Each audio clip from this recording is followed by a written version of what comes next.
Hello बच्चों, कैसे हैं आप। आई होप आप सब घर पे हैं और आराम से अपने घर पे पढ़ाई कर रहे हैं, बाहर नहीं निकल रहे हैं। Okay, so please follow the rules given by the DM and the SPs of all the cities, and we have to follow the rules same. Okay, so today I am here for class 9th. आज मैंने class 9th के लिए एक topic चुना है, trigonometry. Class 9th में ही ये topic start होता है, तो बहुत ही इंटरेस्टिंग, बहुत ही इजी और मुझे बड़ा पसंद है, इसलिए मैंने ये टॉपिक चूज किया है। और आपको एक बात बताना चाहूंगा कि ये चैप्टर थोड़ा बाद में है। स्टार्टिंग में कुछ चैप्टर्स हैं मुझे लेने चाहिए थे, लेकिन मैंने जानबूझ के ट्रिग्नोमेट्री लिया है क्योंकि बहुत इंटरेस्टिंग है और बहुत यूजफुल चैप्टर है। तो पहले आप इसको खत्म कर सकते हैं इन छुट्टियों में, ठीक है। तो ट्रिग्नोमेट्री क्या है, ट्रिग्नोमेट्री जानने से पहले हम लोगों को पता होना चाहिए राइट एंगल ट्रायंगल के बारे में। Right angle triangle, right angle triangle क्या होता है भाई, हम लोग डिस्कस करने वाले हैं ट्रिग्नोमेट्री के बारे में, ठीक है। ओके, तो राइट एंगल ट्रायंगल एक ऐसा ट्रायंगल होता है जिसमें एक एंगल कितने डिग्री का हो भाई, सबको पता है ये कितना डिग्री होना चाहिए, 90 डिग्री, ठीक है। तो कोई ऐसा ट्रायंगल है ABC जिसमें एक एंगल 90 डिग्री का हो, उसको हम लोग बोलते हैं राइट एंगल ट्रायंगल। और इस राइट एंगल ट्रायंगल की प्रॉपर्टी क्या है कि 90 के सामने वाली साइड हमेशा सबसे बड़ी साइड होगी, ठीक है। 90 के सामने वाली साइड हमेशा सबसे बड़ी साइड होगी, तो इसको हम लोग बोलते हैं हाइपोटेनियस। और 90 जो एंगल बना हुआ है उसके अगल बगल वाले साइड्स में से किसी भी एक को परपेंडिकुलर और एक को हम लोग बेस बोल सकते हैं, याद रहेगा। तो किसी भी राइट एंगल ट्रायंगल में, ट्रायंगल ऐसा जिसमें एक एंगल 90 डिग्री हो, that is called right angle triangle. तो 90 डिग्री के सामने वाली साइड सबसे बड़ी साइड होगी और उसको हम लोग बोलेंगे हाइपोटेनियस, और एक को बोलेंगे परपेंडिकुलर और एक को बोलेंगे बेस। ये सबको पता है क्लास 7 से। तो इस राइट एंगल ट्रायंगल में ही हम एक रूल लगाते हैं जिसको हम लोग क्या बोलते हैं भाई, पाइथागोरस थ्योरम, ठीक है।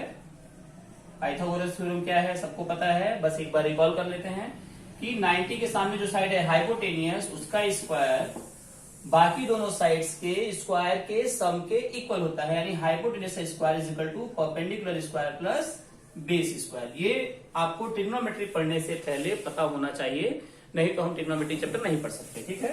तो इस ट्रायंगल के अकॉर्डिंग हमारे पास AC जो है वो पाइथागोरस हाइपोटेनियस है, AB हमारे पास परपेंडिकुलर है और BC क्या है भाई, बेस है, ठीक है। याद रहेगा आपको। ऐसे कोई भी 3 नंबर, आपको एक बात और पता होनी चाहिए, ऐसे कोई भी 3 नंबर जो इस फॉर्म में हो, 2m m स्क्वायर माइनस 1 और m स्क्वायर प्लस 1।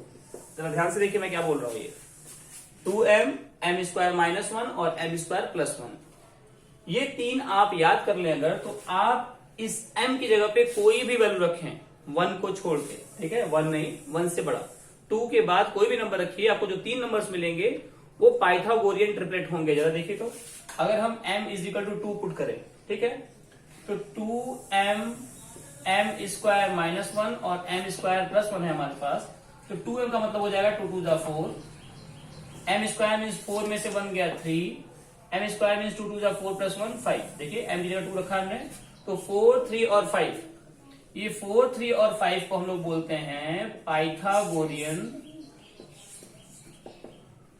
ट्रिपलेट। क्यों बोलते हैं भाई इसको ऐसा, पाइथागोरियन ट्रिपलेट क्यों बोलते हैं, देखिए तो सबसे बड़ी साइड है 5, इसका स्क्वायर कर दीजिए, बाकी दोनों साइड 3 और 4 का स्क्वायर कर दीजिए, तो ये आएगा 25, ये आएगा 9 प्लस 16 और ये भी आ जाएगा 25, ठीक है।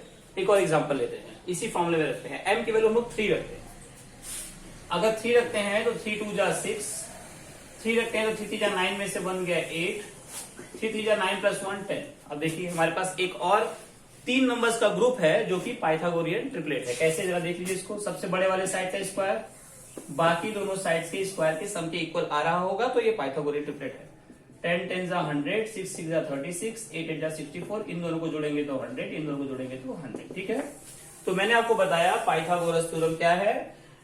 In any right angle triangle, the square of hypotenuse is equal to the sum of squares of other two sides। ये आपने पहले पढ़ा है, मैंने इसको डिफाइन कर दिया है।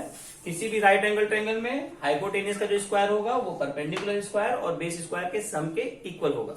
इन any right angle triangle the sum of squares of the square of hypotenuse is equal to the sum of squares of other two sides. इसको आप थोड़ा याद कर लीजिएगा, कभी कभी लिखने के लिए भी आता है, ठीक है। 9th में नहीं आएगा, छोटे बच्चों में आता है। तो ये मैंने आपको बताया पाइथागोरस थ्योरम और पाइथागोरियन ट्रिपलेट। जो सबसे जरूरी चीज है उसमें ये टर्म है 2m m² - 1 और m² + 1। अब हम आते हैं trigonometry.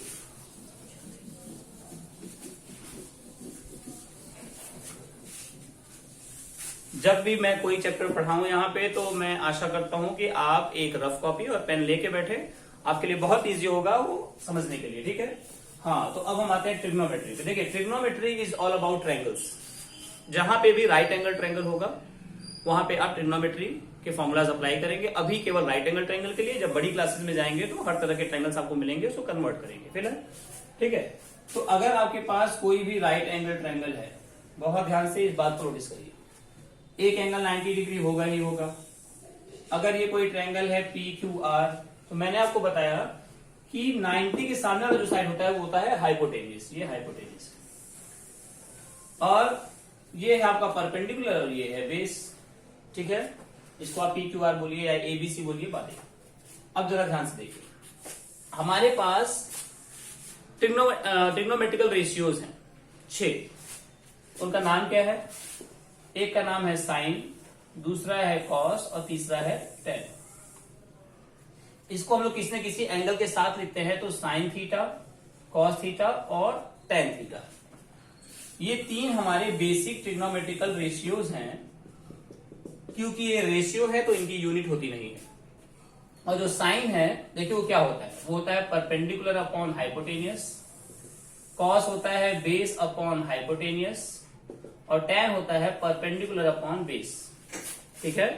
Sign perpendicular upon hypotenuse, cos theta is equal to base upon hypotenuse, और tan theta is equal to perpendicular upon base. किसी भी राइट एंगल ट्रायंगल में अगर ये एंगल थीटा है तो साइन थीटा हो जाएगा perpendicular upon hypotenuse, cos theta हो जाएगा बेस अपॉन हाइपोटेनियस, और टेन थीटा हो जाएगा परपेंडिकुलर अपॉन बेस। इसको याद रखने के लिए बच्चों ने ही बनाया है, हम लोगों ने नहीं बनाया, जो मैं सुनता रहा हूं। एक रूल बनाया है, जरा ध्यान से देखिए, बहुत इंटरेस्टिंग। ये वाला P, ये वाला V और ये वाला P अपॉन ये वाला H, ये वाला H और ये वाला B, इन तीनों को एक साथ लिख लीजिए। पहला वाला साइन के लिए है, दूसरा वाला कॉस के लिए है, तीसरा वाला टेन के लिए है। जरा देखिए शॉर्टकट क्या बनाया बच्चों ने, पंडित बद्री प्रसाद हर हर बोले। पंडित बद्री प्रसाद हर हर बोले, तो P upon H sine, B upon H cos और P अपॉन B टेन। इस तरह से आपको शॉर्टकट तरीका मिल गया याद करने का ट्रिग्नोमेट्रिकल रेशियोज के फॉर्मूलास, ठीक है। और इसके बाद आता है टेन का उल्टा होता है कॉट थीटा। अब क्योंकि ये उल्टा है टेन का, तो जो P अपॉन B है वो B अपॉन P हो जाएगा। फिर फिफ्थ आता है कॉस का उल्टा होता है सेक थीटा, और ये जो B अपॉन H है ये हो जाएगा H अपॉन B, और सिक्स आता है आपका साइन की जगह पे हो जाएगा कोसेक थीटा। साइन का उल्टा होता है, जो ये P अपॉन H है वो हो जाएगा H अपॉन P, ठीक है। तो ये 6 रेशियोज किसी भी राइट एंगल ट्रायंगल के लिए ट्रिग्नोमेट्री के 6 रेशियोज है। मेनली 3 है और ये 3 इसके उल्टे हैं, साइन का कोसेक, कॉस का सेक और टेन का कॉट। इसको मैं मार्क कर देता हूं, टेन का कॉट, कॉस का सेक और साइन का कोसेक जो है ये उल्टे है। अब जरा देखिए कि इसको ट्रायंगल में हम लोग यूज कैसे करेंगे। इसको भी आप रफ कॉपी में लिख लेंगे, पंडित बद्री प्रसाद हर हर बोले, और ये रेशियोज लिख लीजिए। पूरी की पूरी ट्रिग्नोमेट्री इन 6 रेशियोज पे ही डिपेंड करती है, ठीक है। जहां पे आपको लगता हो कि आपको नोट करना चाहिए, वीडियो को पॉज करिए और ये सब नोट कर लीजिए, ठीक है। हाँ, अब अगर हमारे पास एक राइट एंगल ट्रायंगल है, ठीक है, और मैंने यहां लिख दिया ABC, बहुत ध्यान से देखिए, it is a very important topic. और अगर मैं बात करूं साइन A, देखिए साइन A, मैं इस एंगल की बात कर रहा हूं, ठीक है। तो इस एंगल में अगर बात करेंगे तो हमेशा परपेंडिकुलर ये होगा। अगर मैं इस एंगल की बात कर रहा हूं तो परपेंडिकुलर ये होगा। तो साइन होता है आपका परपेंडिकुलर अपॉन हाइपोटेनियस। जरा देखिए, जस्ट पहले जो मैंने रेज किया, sine theta perpendicular upon hypotenuse, तो साइन हो जाएगा परपेंडिकुलर अपॉन हाइपोटेनियस, और परपेंडिकुलर का नाम क्या है BC, अपॉन हाइपोटेनियस हो जाएगा AC, ठीक है। लेकिन अगर यही मैं बोलूं साइन की जगह साइन, लेकिन A को बदल के C कर दूं तो क्या हो जाएगा। अगर मैंने कहा C, इस एंगल की बात करेंगे, तो यही साइन की वैल्यू बदल जाएगी। कैसे? अगर मैं इस एंगल की बात करूंगा तो परपेंडिकुलर ये हो जाएगा, और अगर इस एंगल की बात करूंगा तो परपेंडिकुलर ये हो जाएगा। ठीक है, परपेंडिकुलर की पोजीशन चेंज होगी, हाइपोटेनियस कभी नहीं बदलता है। एंगल किस एंगल को ले रहे हैं उसके ऊपर डिपेंड करेगा कि एंगल परपेंडिकुलर कौन सा लेंगे। तो साइन से अगर मैं बोलूंगा तो फिर से वही परपेंडिकुलर अपॉन हाइपोटेनियस आप लिखेंगे, लेकिन अब परपेंडिकुलर बदल चुका है, अब हमारा परपेंडिकुलर हो गया है ए बी अपॉन ए सी। इस कंसेप्ट को आप याद रखिए बेटा, ये बहुत काम आने वाला है आपके। एक एग्जांपल लेते हैं। जैसे मैंने कहा कि मैंने एक ट्रायंगल लिया, ये 5 है, ये 4 है और ये 3। ठीक है, अब इसमें मैंने कहा कि ये है एंगल थीटा और ये है एंगल फाई। अब अगर मैं कहूं कि आप मुझे बताइए साइन थीटा की वैल्यू क्या होगी, तो आप जानते हैं साइन थीटा होता है परपेंडिकुलर अपॉन हाइपोटेनियस। थीटा के सामने परपेंडिकुलर है 4 और हाइपोटेनियस है 5। हाइपोटेनियस हमेशा 90 के सामने वाला होगा। और अगर मैं यही कहूं कि साइन फाई की वैल्यू बताइए, तो आप कहेंगे परपेंडिकुलर अपॉन हाइपोटेनियस, लेकिन क्योंकि मैंने एंगल यहाँ पे फाई लिया है तो फाई के सामने क्या हो जाएगा, परपेंडिकुलर 3 और हाइपोटेनियस हो जाएगा 5। ठीक है, कुछ और देखते हैं। अगर मैं लेना चाहूं कॉस थीटा, ठीक है, कॉस थीटा, थीटा है तो ये परपेंडिकुलर होगा और बेस क्या हो जाएगा 3, बेस अपॉन हाइपोटेनियस। कॉस मतलब होता है बेस अपॉन हाइपोटेनियस, उसमें देखिए आप पहले से बेस हो जाएगा 3 और हाइपोटेनियस हो जाएगा 5। और अगर मैं ले लूं कॉस फाई, तो कॉस फाई के लिए लेंगे आप ये फाई के सामने थीटा परपेंडिकुलर, ये परपेंडिकुलर है, फाई के सामने परपेंडिकुलर, बेस हो जाएगा 4, बेस अपॉन हाइपोटेनियस, बेस हो जाएगा 4, हाइपोटेनियस हो जाएगा 5। इसको आप जरूर से नोट कर लीजिए। जब भी कभी आप कोई भी ट्रिग्नोमेट्रिकल रेशियो लिखेंगे तो आपको ये नोट करना पड़ेगा, आपको ये याद रखना पड़ेगा कि आपने एंगल कौन सा लिया है, उस एंगल के सामने ही हमेशा क्या होगा, परपेंडिकुलर होगा, और जो बाकी बची हुई साइड है वो बेस हो जाएगा। हाइपोटेनियस कभी नहीं बदलता, सबसे बड़ी साइड हाइपोटेनियस ही होती है। ठीक है, आगे देखिए जरा।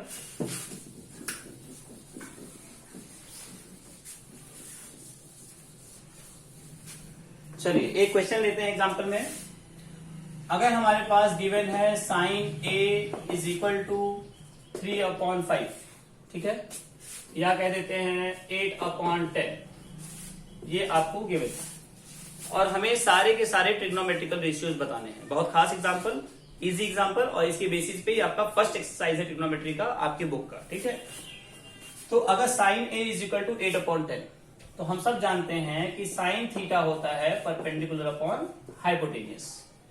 अब अगर इसको इससे कंपेयर करें तो हमारे पास जो परपेंडिकुलर गिवन है वो 8 गिवन है और जो हाइपोटेनियस गिवन है वो 10 गिवन है। एक्चुअली सबसे पहले एक ट्रायंगल बनाइए 90 डिग्री, और जो ए लिखा हुआ है ना तो ए यहां लिख दीजिए, बी सी। अब देखिए हमारे ट्रायंगल में ये 8 और 10 कहां होगा, sine A is equal to perpendicular upon hypotenuse, A is equal to, तो ए के सामने क्या होगा, परपेंडिकुलर होगा, इसको आप 8x लिखिए क्योंकि ये रेशियो है तो हमें पता नहीं क्या होगा इसलिए 8x, और हाइपोटेनियस लिखेंगे 10x। ठीक है, अब हमारा जो मिसिंग है, हमारा जो मिसिंग टर्म है वो है AC। अब मिसिंग टर्म को निकालने के लिए हम लोग को क्या अप्लाई करना पड़ेगा, सबसे पहले मैंने बताया था पाइथागोरस थ्योरम। पाइथागोरस थ्योरम क्या है भाई, hypotenuse square is equal to perpendicular square plus base square. Hypotenuse हमें पता है 10, परपेंडिकुलर हमें पता है 8, और बेस हमें पता नहीं है AC स्क्वायर। तो 10 10 जा 100 इज इक्वल टू 8 8 जा 64 प्लस AC स्क्वायर। जो AC स्क्वायर है वो हो जाएगा आपका 100x square minus 64x square यानी कि 36x स्क्वायर, और AC हो जाएगा अंडर रूट यानी कि 6x, तो ये हो जाएगा आपका 6x। ठीक है, कोई डाउट है? x मैंने क्यों लिया है अभी आपको थोड़ा प्रैक्टिस हो जाएगा, क्योंकि ये रेशियो में होता है तो हमें नहीं पता कि कितना छोटा या कितना बड़ा नंबर है, इसलिए x लेना जरूरी है। ठीक है, अभी हमें ये 6x मिल गया। अब क्वेश्चन में कह रहा है कि हमें सारे ट्रिग्नोमेट्रिकल रेशियोज की वैल्यू बताइए। केवल साइन आपको गिवन है, केवल साइन है गिवन है, तो साइन के बाद कॉस है, कॉस के बाद टेन है, टेन के बाद कॉट, सेक और कोसेक, इन 6 की वैल्यू हमें बतानी है, केवल एक की वैल्यू पता है।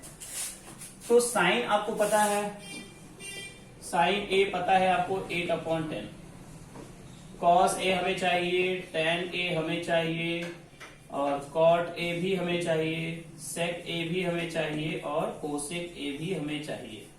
सबसे पहले तो आप कोसेक लिख सकते हैं। पूछे कैसे? क्योंकि साइन का उल्टा क्या होता है? कोसेक। साइन कितना है भाई? 8/10। तो कोसेक कितना हो जाएगा? 10/8। ठीक है। कॉस का फॉर्मूला मैंने बताया था आपको, देखिए जरा जल्दी से देखिए पीछे क्या है, बेस अपॉन हाइपोटेनियस। ठीक है, तो base upon hypotenuse cos A theta के सामने परपेंडिकुलर, ये बेस कितना है भाई 6x, तो 6x अपॉन हाइपोटेनियस कितना है भाई 10x, x x कैंसिल तो 6/10 आ जाएगा आपका कॉस। इसको आप कट कर सकते हैं 3/5 हो जाएगा, कोई प्रॉब्लम नहीं। इसको भी आप कट कर सकते थे, लेकिन इतना भी लिखेंगे तो कोई दिक्कत नहीं। tan का फॉर्मूला होता है परपेंडिकुलर अपॉन बेस। याद करिए पंडित बद्री प्रसाद हर हर बोले, पंडित बद्री प्रसाद लास्ट में पी आ रहा है, हर हर बोले लास्ट में एल आ रहा है। ठीक है, हर हर बोले हर लास्ट में बी आ रहा है, तो p/b ये हो जाएगा परपेंडिकुलर अपॉन बेस। परपेंडिकुलर है 8x यानी कि 8x और बेस है 6x यानी कि 8/6। ठीक है, जैसे ही ये दोनों आपको मिलेंगे तो कॉट किसका उल्टा होता है भाई? tan का उल्टा। tan की वैल्यू कितनी आई है? 8/6, तो ये कितना हो जाएगा 6/8। सेक की वैल्यू कितनी हो जाएगी? कॉस का उल्टा होता है। कॉस की वैल्यू कितनी आई है भाई? 6/10, तो कितना हो जाएगा 10/6। ठीक है, तो इस तरह से हम ट्रिग्नोमेट्री का स्टार्टिंग करते हैं। ये हमारा बहुत बेसिक क्वेश्चन है। एक क्वेश्चन मैं आपको दे रहा हूं जो आपको प्रैक्टिस करना है। मैंने दिया हुआ है cos A is equal to मान लेते हैं 4/10। ठीक है, कुछ भी ले सकते हैं। cos की वैल्यू में दिया 4/10 और आपको ट्रिग्नोमेट्री की सारी वैल्यूज बतानी है। ओके, जल्दी से प्रैक्टिस कीजिए, फिर नेक्स्ट वीडियो में मैं इसके आगे आपको बताऊंगा। Thank you so much.